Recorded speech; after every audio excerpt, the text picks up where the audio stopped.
Assalamualaikum warahmatullahi wabarakatuh. Bismillah walhamdulillah wassalatu wassalamu ala sayyidina wa maulana Rasulillah. Bagus saya Purnomo A36 PJJ PAI IAIN Syekh Nurjati semester 5 akan membahas, membicarakan, mempresentasikan media sederhana 3 dimensi, mata kuliah pengembangan media dan bahan ajar yang diampu oleh Yang Mulia Bapak Dr. Denny Iriadi MPD. Tak berpanjang kalam, kita buka dengan bacaan Bismillahirrahmanirrahim. Langsung saja pendahuluan ya. Pengertian media 3 dimensi non digital tentu ya. Yang satu, bahannya mudah diperoleh, harganya murah, pembuatannya mudah, penggunaannya tidak sulit. Contohnya ada 2, benda asli, benda tiruan. Benda asli hewan, tumbuhan, manusia, batu-batuan, dan segala yang ada di alam semesta ini. Kemudian benda tiruan ada globe, topeng, boneka, diorama, gitu kan. Diorama itu apa? Nanti ada kayaknya. Kemudian ciri-cirinya memiliki panjang lebar tinggi kayak kubus gitu kan ya, ruangan, bangun ruang, bisa dibuat oleh guru atau siswa, kemudian menggunakan bahan mudah diperoleh dari lingkungan sekitar dan penggunaannya tanpa keahlian khusus. Selanjutnya, manfaatnya apa sih? Kok guru itu, kok kita itu pakai media pembelajarannya dengan 3 dimensi? Manfaatnya meningkatkan rasa ingin tahu. Ketika hanya ceramah, hanya ngomong itu, yota menarik tah. Gitu. Contoh misalkan, ayo anak-anak kita belajar gunung. Lah hanya belajar gunung, cuman Pak Guru, Bu Gurunya ngomong aja. Lah maka ketika ada alat peraga media 3 dimensi, ya kita bikin apa gunung-gunungan, bikin sesuatu yang menarik lah ya, yang menggambarkan fakta aslinya, maka bisa lebih apa? Meningkatkan rasa ingin tahu siswa. Lalu membuat konsep abstrak lebih nyata, lebih divisualisasikan. Gitu. Menjelaskan objek besar, kecil, atau berbahaya. Mengatasi perbedaan kecepatan belajar siswa. Kalau dengan tanpa dipraktekkan itu mungkin yang cepat ya lebih cepat, yang lambat-lambat banget kayak bekecot gitu misalkan. Tapi kalau misalkan dengan alat peraga itu lebih apa? Lebih meminimalisir jarak kemampuan antara yang pintar dengan yang agak lambat begitu. Karena faktanya bisa kelihatan semua, bisa terindra semua, bisa dipegang semua begitu. Menarik perhatian siswa, kemudian membantu penjelasan materi lebih kompleks. Begitu. Lalu kemudian ada instrumen penilaian. Layak nggak sih 3 dimensi itu? Ini bisa dijadikan media pembelajaran. Ada prinsip visual, visible, interesting, simple, useful, accurate, legitimate, dan structure. Itu structure tambahan ya. Visible mudah dilihat, kemudian interesting menarik ya kan. Rasa ingin tahunya itu makin meluap-luap dengan adanya alat peraga itu. Accurate benar, tidak dibuat-buat, misalkan gunung tapi posisinya kebalik ke bawah, yaitu bukan gunung namanya, lembah namanya, gitu kan. Legitimate masuk akal, structure ada terstruktur gitu ya. Kalau misalkan bikin gunung maka pohonnya di kiri kanan, terus ada jalan setapak naik tambah naik begitu ya. Bukan gunung di dalam tanah ya repot nanti. Kecuali kalau cacing. Begitu. Kemudian structure apa structure terstruktur ya. Rapi lah pokoknya ya. Gunung itu ya ada macam-macam itu rapi.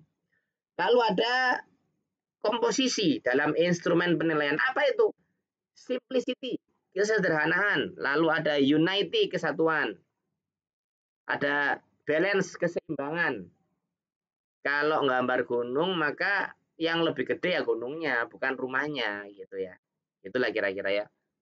Kecuali kalau ada gunung-gunungan dalam rumah, ya beda lagi. Lalu ada penonjolan ide pokok, center of interest. Maka kalau kita ingin gambar gunung, ya gunungnya itu yang paling gede. Lalu untuk yang lain-lain ada burungnya, ada awannya, ada mataharinya tersenyum mungkin ya atau cemberut itu ya Jangan gede-gede karena ide pokoknya tuh gunung. Ada irama, ritme, ada keindahan estetika itu menyatu dalam satu alunan melodi. Itulah kira-kira ya. Lalu ada instrumen penilaian kelayakan. Apa itu? Nah, ini kecil-kecil sekali nih.